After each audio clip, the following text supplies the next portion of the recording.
Nous avons essayé de travailler avec les différents groupes de cette ville, mais nous rendons compte que les personnes qui trafiquent dans l'illégal ne sont pas des personnes compétentes et nous devons faire tout le travail nous-mêmes. C'est pas ce qu'on espérait de cette ville. D'un côté, il y avait les personnes qui étaient là pour le business et qui voulaient travailler dans la même direction que nous, et d'autres personnes qui avaient l'impression qu'ils étaient dans un monde de bisounours. Si on vend des armes, des calibres comme on a dans les mains là juste devant vous, on revend ça à certains prix. Si des personnes ne les utilisent pour faire beau, c'est pas notre objectif.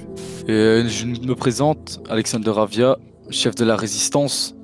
Dans cette ville, nous avons essayé de rendre l'illégal meilleur en revendant des armes. Nous sommes les seuls et uniques armuriers de cette ville. En rencontrant les différents groupes de cette ville, nous allons travailler main dans la main, ensemble dans la même direction, pour mettre à mal le côté légal de cette ville. Mais nous nous sommes rendus compte que certaines personnes et certains groupes ne connaissent pas le business.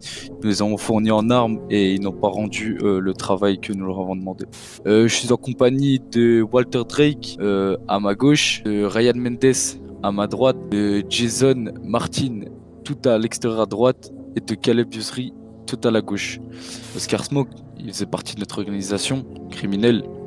J'avais décidé de le laisser libre parce qu'il était méritant de vivre et il a fini par balancer énormément d'informations sur notre organisation, dont des noms, des prénoms, des QG, des groupes avec qui on travaillait à d'autres personnes de cette ville. Nous souhaitons faire passer un message au gouvernement, à la police et à toutes les personnes présentes dans cette ville que toutes les personnes qui souhaitent se mettre en travers de notre chemin se font écraser, tel que l'a été Oscar Smoke récemment. Et nous revendiquons également les attentats du 19 février.